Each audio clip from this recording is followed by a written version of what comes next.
여러분, 내가 아무리 어렵고 힘들어도 여기에 하나님의 계획이 있다. 로마서 8장 28절에 우리가 알거니와 하나님을 사랑하는 자, 하나님의 뜻대로 부르심을 입은 자는 모든 것이 합력하여 선을 이룬다고 그랬어요. 변화없는 믿음, 하나님께 향한 그 믿음 갖길 축원합니다. 지쳐 쓰러져도 하나님을 바라보세요. 에베소 6장 24절에 변함없이 그리스도를 사랑하는 자, 그에게 하나님의 은혜를 베풀어 준다고 했습니다. 변함없는 믿음 되시길 축원합니다. 할렐루야. 저는 우리 교회 5년, 10년, 어떤 분은 15년, 어떤 분은 20년, 그저 변함없는 믿음 가지고 계신 분들 참 많습니다. 제가 우리 교회 섬기면서 목회 부임해서 있었을 때부터 29년 동안, 29년이라는 세월을 지나면서 변함없는 믿음 가지고 지금 이 자리에서 같이 예배드리는 분들이 있습니다. 29년 세월이 간단한 게 아니에요. 변함없이 그분이 저와 함께 이 믿음의 길을 가기 때문에 하나님께서 우리를 축복하신 줄 믿습니다. 저는 가끔 수원 법원 앞에 있는 아주대학교 그 옆을 지나가면서 우리 그 예성전 자리를 바라봅니다. 그 장소는요, 원천동 80번지의 그 장소는요, 옛날에 이 수원의 굿장소, 무당들이 굿을 했던 장소였어요. 그곳에서 목회하면서 얼마나 힘들고 어려운지 몰라요. 그렇지만 변함없는 믿음으로 주님을 사랑했더니 오늘 우리 모두가 이곳에서 이렇게 예배를 드리고 있는 줄 믿습니다. 여러분, 우리가 형통하기를 원하는 사람, 육신이 건강치 못해도 하나님을 바라보는 믿음, 육신의 건강 지키는 것과 못지않게 내 영혼의 건강을 지키면 반드시 우리는 형통한 자가 됩니다. 변치 않는 믿음 갖기를 축원합니다. 좋았다 나빴다, 들어왔다 나갔다, 교회 왔다가 안 왔다가, 결석했다가 했다, 이러지 말고 변함없는 믿음. 한 분이 그러더라고요. 목사님, 제가요 주일 성수 10년 개근했습니다. 얼마나 멋집니까? 목사님, 제가 성가대 지휘를 20년 동안 했는데요, 이제 그만둘까요? 그래서 제가 30년은 해야지. 성가 지휘 30년? 우리 교회 여기 앉아 계신 분 중에서 어머님이 대전에서 교회에서 성가 지휘 44년을 하셨어요. 그리고 작년에 은퇴하셨어요. 얼마나 자랑스럽습니까? 우리의 생애가 여러분 10년이면 강산도 변하는데 어떤 사람은요 2, 3년에 변해. 10년, 20년, 30년. 주님, 내 믿음이 이와 같이 변치 않는 믿음 되게 하여 주옵소서. 크게 아멘 합시다. 따라합시다. 주여, 나의 믿음 변치 않는 믿음 되게 하옵소서. 할렐루야. 두 번째 말씀, 요동치 않는 소망이 있어야 돼. 그래야 형통합니다. 루즈벨트라는 분은요, 뱅클린 디 루즈벨트, 그는 1858년에 태어났는데 태어날 때부터 한 달을 저는 소아마비 환자입니다. 시력이 얼마나 나쁜지 두툼한 안경을 써야만 글씨가 보여요. 천식으로 호흡곤란이 돼서 숨도 제대로 못 쓰는데 생일잔치에 촛불도 못 끄는 거야. 이게 안 되는 거예요. 얼마나 이 엄청난 장애인지 가까스로 생명을 연장하고 있는데 그의 나이가 11살 됐을 때 아버지가, 얘야, 너는 장애를 두려워하지 말고 하나님만 신뢰해라. 하나님이 너를 반드시 크게 쓰신다. 장애인들은 사람들이 걸어가도 장애인을 바라보는 거야. 여러분, 건강하게 걸을 때는요, 사람이 한번 확 보면 그만이죠. 절뚝절뚝 걸을 때는 한 번 보고 두 번 보고 두 번 보고 세 번 보고 합니다. 장애인은 사람들의 주목을 받고 있어. 너는 역사의 신화를 만들어내는 기적 일생이 되어야 될 거야. 하나님이 너를 그렇게 만들 거야. 11살 소년의 마음에 소망을 가졌어요. 사람들은, 친구들은 나를 놀려도 하나님은 나를 기적의 주인공으로 쓰신다.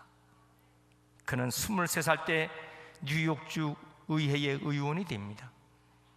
그리고 뉴욕 주지사가 됩니다. 그리고 부통령이 됐어요.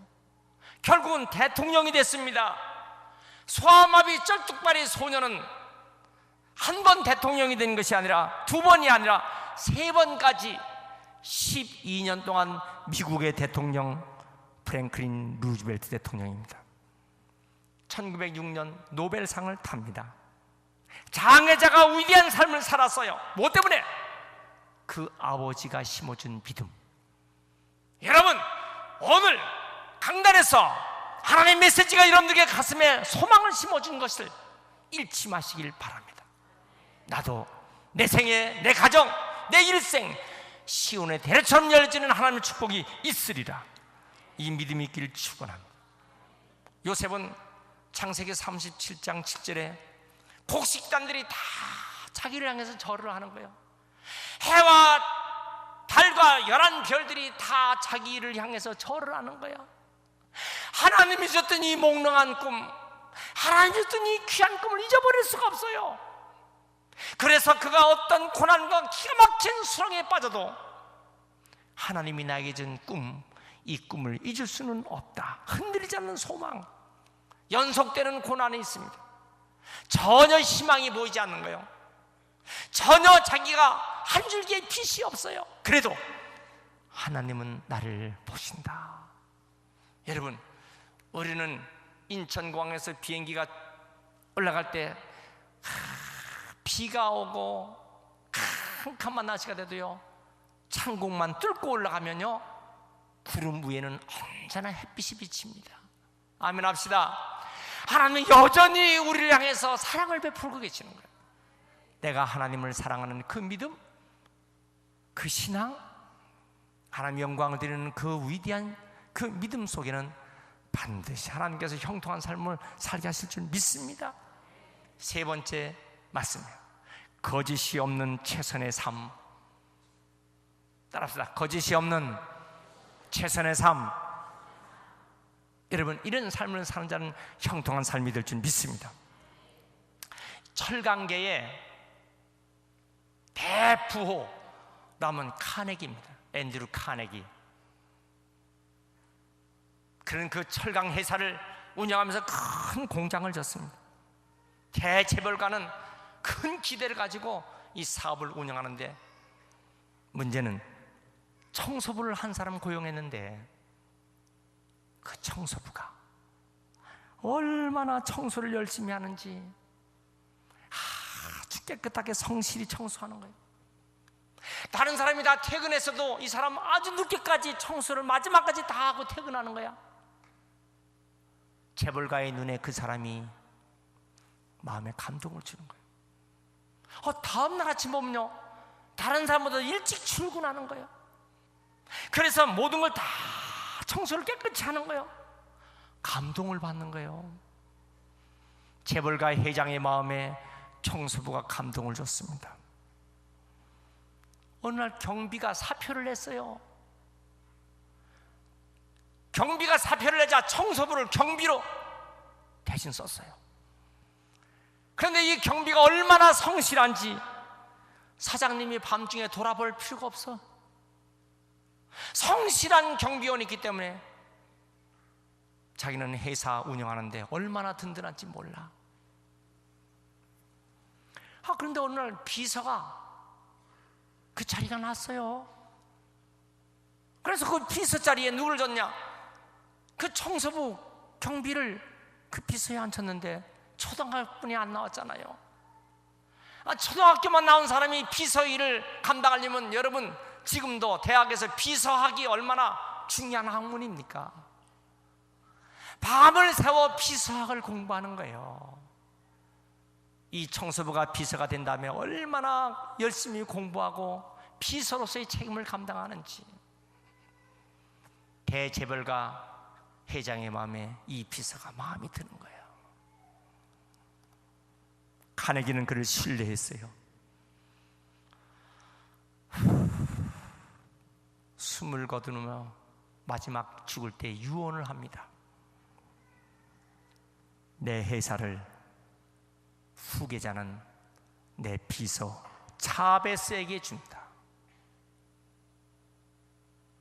총서부가 대재벌가 철강계의 카네기, 그의 회사의 대표 회장이 되는 것입니다. 여러분, 사람에게 인정받아도요 쓰임받습니다. 하나님께 인정받는 사람, 살아계신 하나님이 왜 우리를 사용하지 않겠어요? 형통합니다. 따라합시다. 성실하고, 크게 성실하고 정직하자. 거짓이 없는 성실한 사람, 하나님이 형통케 해주십니다. 오늘 4절 말씀 보세요. 요셉이 그 주인의 은혜를 입어, 사람이 살면서 자기 마스터, 자기 주인의 은혜를 입어요. 그래서 그가 요셉을 가정총무로 삼고 자기 소유를 다 위임해줬어요. 6절, 주인이 그 소유를 다 요셉의 손에 위임하고 자기의 식료에는 간섭지 않고 전폭적으로 요셉을 신뢰하는 이 주인의 모습 보세요.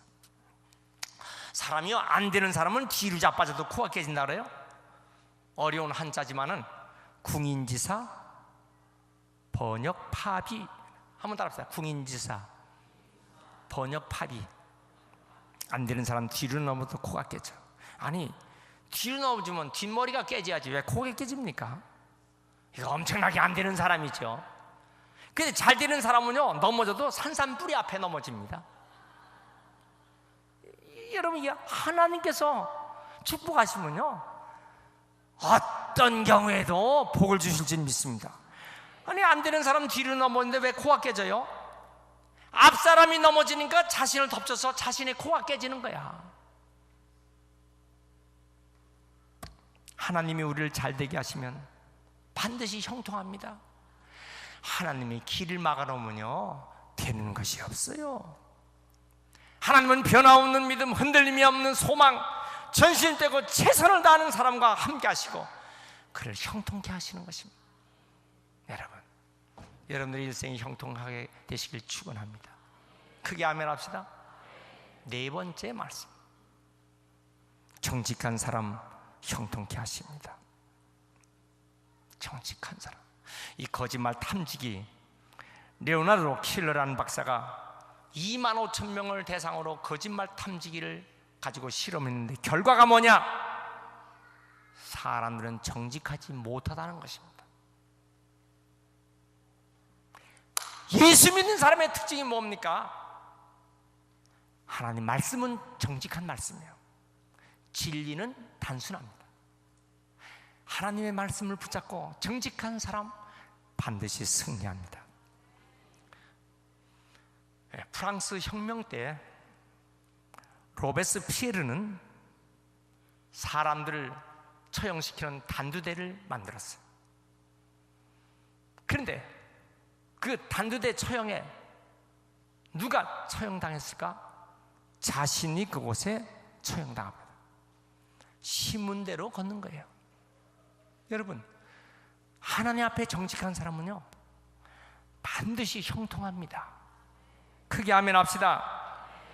하나님은 정직한 사람에게 형통케 하는 거예요. 우리는 1950년 6월 25일 6.25 전쟁이 일어나고 그 다음 해 1951년 1월 달이 중공군이 압록강을 넘어서 대거 들어오기 때문에 일사후퇴가 되는 것입니다. 그래서 사람들이 막 안전한 곳으로 피난하려고 막 아우성칩니다. 결국 저도 일사후퇴에 함께 남한으로 피난 내려와서 살지만은 그때 서울이 막 이 아수라장이 되는 거예요. 근데 그때 한 청년이 가방을 들고 은행에 들어가는 거예요. 은행에서 빌린 돈을, 빚을 갚으려고 들어왔다 그 말입니다. 아니, 난리통에 빚을 갚아? 은행원들이 이거 대출 장부도 못 찾겠고 잊어버리는지 모르고 지금 난리가 났는데, 은행비 대출금을 갚는다고 가방에다 돈 가지고 들어왔어. 장부도 분실됐는데 주춤한 거예요. 빚을 갚을까 말까. 그런데 결국은 결심을 했어요. 이 은행의 빚을 갚자. 그래서 그 난리통에 가방에 있는 돈을 꺼내서 은행 빚을 갚는 거예요. 지금까지 인터넷에 대해 있어서 증명이 됩니까? 증명할 것이 없으니까 영수증을 쓰되 은행원들 이름을 전부 다 쓰고 거기다가 날인을 다 받고 사인을 다 받고 지장까지 다 받았어요. 결국 나무로 피난 내려와 부산까지 피난을 갑니다. 그런데 그 부산으로 피난 내려와서 서울의 은행 본점이 부산으로 내내 같이 피난 내려온 거예요. 이 사나이는요, 돈이 필요해서 융자를 얻으려고 은행에 가서 융자를 신청하니까 이 특수상한 전쟁판에 어떻게 대출을 할 수 있냐고 대출 신청서를 거절당했어요. 그래서 은행 문 밖을 나오려고 하다가 서울에서 그 빚 갚은 그 생각을 해서 장부가 정리됐는가 확인하려고 자기가 가지고 있는 그 서울에서 빚 갚은 영수증을 가지고 장부 정리가 됐느냐고 물어보려고 내놨어요. 그런데 그 영수증을 내놓자 대출 담당자가 그걸 보고요, 상황이 완전히 바뀌어졌어요. 그 전쟁통에 우리 은행의 빚을 갚은 이 사람, 이 영수증이 자신의 신용을 증명한 것이 됐어. 그 자리에서 그냥 대출해 줬어요. 그 사람은 그거 갖고 신용을 바탕으로 사업했습니다. 사업에 성공하죠. 그 사업이 한국 유리 주식회사 최태섭 회장님, 장로님 얘기예요. 이분은 한국 기독실업인의 대표회장입니다. 1998년 하늘나라 소천하셨어요. 여러분, 정직한 사람은요, 사람도 감동받아요. 하나님 앞에 정직한 사람, 하나님이 축복하십니다. 창세기 13장에 아브람과 롯 두 사람이 나오죠. 삼촌과 조카 관계입니다. 그런데 어떻게 됐어요? 롯은요, 아브람 자기 조카 롯, 우리가 양떼 많고 종들도 많은데 이렇게 서로 싸우면 다툴 게 없다. 좀 넓은 데로 서로 떨어져서 살자. 네가 먼저 택하라. 롯이 돌아보니까 에덴 동산 같이 물 맑고 목축하기 최고 좋은 땅, 동편 땅을 탁 택해버렸어. 그 땅은 소돔 고모라 땅이었어요. 아브라함이 마음이 얼마나 서글펐겠어요. 그래도 내가 삼촌인데 삼촌이 먼저 좀 택하시죠. 말 한마디 없이 지가 좋은 땅 다 찾아서 갔을 때 얼마나 씁쓸했어요. 그렇지만은 그 롯은 결국 패망하고 멸망의 가문이 되고, 정직하고 성실한 아브라함은 축복의 주인공이 된 줄 믿습니다. 여러분, 우리가 이 세상을 살면서 어떤 불의와 어떤 악함이 있었고 어떤 억울함이 있어도 의로움을 잃지 마시길 축원합니다. 어떤 사람은 그래요. 야, 정직이 밥 먹여주냐? 정직이 밥 안 먹여줘요. 야, 정직이 상급을 보장하냐? 그렇지 않을 수 있어요. 그렇지만은 하나님은 그걸 보는 거예요. 아멘 합시다. 꼭 아멘 하라고 해야 합니까? 하나님은 정직한 자를 보시고 그 중심을 보시기 때문에 반드시 나중은 형통케 해 주시는 것입니다.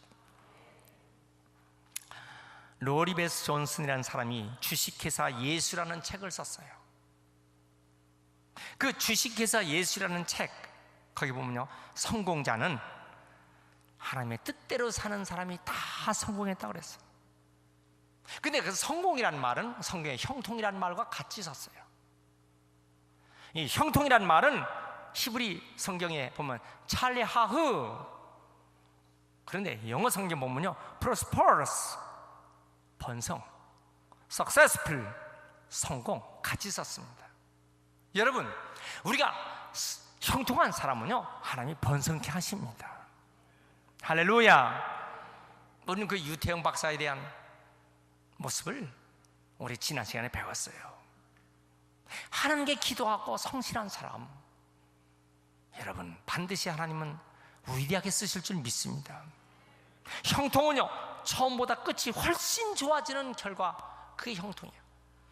처음보다 마지막이 훨씬 더 좋아질 줄 믿습니다. 다니엘은 포로로 잡혀갔잖아요. 바벨론의 포로로 잡혀간 다니엘, 그러나 얼굴한 누명을 쓰고요 사자굴에 집어던져집니다. 그렇지만은 끝까지 성실했어요. 하나님 앞에 끝까지 성실했어요. 결국 최고의 인물이 다니엘이 된 줄 믿습니다. 할렐루야. 따라합시다. 신앙을 위하여, 믿음을 위하여. 사람들이 결혼을 하는데 핑크빛 생각으로 결혼을 합니다. 기대를 하면서 결혼을 하죠. 그런데 왜 결혼해? 그러면요 사랑하기 때문에 결혼합니다. 이 사람들이요 때문에, 이건 조건입니다. 사랑하기 때문에, 예쁘기 때문에, 좋기 때문에, 마음에 들기 때문에, 이거 위험한 거예요. 때문에는 조건이기 때문에 그 조건이 안 되면 변질됩니다. 그래서 위험한 것입니다. 문제가 되는 것이에요. 그래서 저는 결혼식을 바라볼 때마다 저 쌍이 사랑을 위하여, 사랑하기 위하여 결혼하고, 서로 섬기기 위하여 결혼하고, 서로 봉사하기 위하여 결혼하고, 이런 사람은요 고난을 당하고 고통을 당해도 문제가 되지 않고 변하질 않아요. 아멘 합시다. 자기가 더 많은 대접을 받아야 한다 이렇게 생각하는 부부, 내가 대접을 받아야 한다 이렇게 생각하는 부부, 서로 잘 통하니 만무하지요. 내가 대접을 받아야지, 그게 되겠어요? 기대만큼 상대방이 대접해주지 않는다면, 기대만큼 저 상대방이, 배우자가 나를 대접하지 않는다면 분노가 생기고, 그리고 어떻게 돼요? 결혼을 후회하게 되고, 결국은 부부 싸움을 할 때 이런 말 하는 거예요. 당신이 나한테 그렇게밖에 못해? 당신이 잘해봐, 나도 잘해주지. 조건부입니다. 서로 이해하질 않아요. 서로 대립해요. 조건을 내서 오면 점점 더 멀어지는 거예요. 여러분, 아내가 아플지라도, 남편이 실직당할지라도, 돈을 벌지 못할지라도, 아버지 어머니가 쇠약해서 방패막이가 되지 못할지라도, 자녀가 사회에서 자리 잡지 못할지라도, 이웃이 어려움에 처했을지라도 상대방을 생각하며 위하여, 내가 저 사람을 위하여, 이렇게 하는 사람은요 깊은 사랑 같습니다. 근데 때문에, 이 때문에 하는 사람들은요, 그건 사랑도 얇고 가볍고 문제가 되는 것입니다. 여러분, 우리의 모든 삶의 최고는 뭐예요? 하나님의 영광을 위하여. 시작. 다시 한번. 하나님의 영광을 위해서 사시길 축원합니다.